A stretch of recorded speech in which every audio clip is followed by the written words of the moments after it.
每一当正于5月，拢选伫1月份举办武道响宴，就希望用武道的美好甲力量来迎接新的一冬，嘛借此祝福大家平安健康。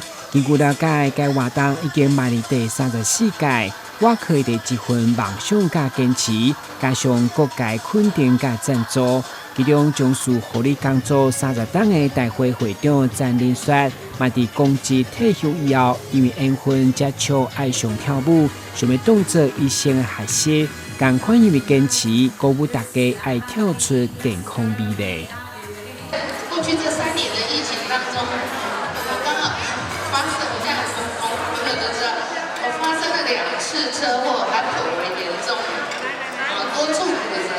我本来以为我大概从此跟舞蹈就绝缘了，因为手不能动，胸不能动，还好腿还可以动。只是，所以那时候想舞蹈绝缘，可是我自己心里有一股我的灵魂觉得我还要再跳，我要再跳舞。所以抱着这股毅力，我就把舞蹈的动作当做一个复健运动。所以我说人心中有梦，梦就会实现。所以我今天是不是实现了站在这里来表演给大家？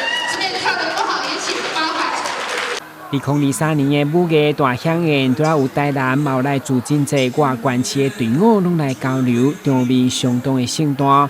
希望吸引更较侪热爱舞的朋友做伙加入因的行列。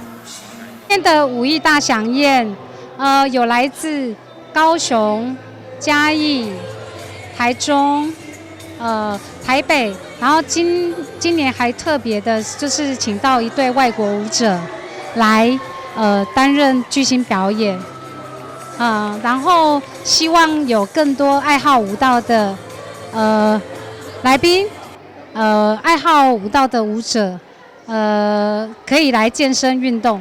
不管男女老幼，透过对舞蹈的热情，嘛，互因用舞蹈来交朋友，展现自身活力。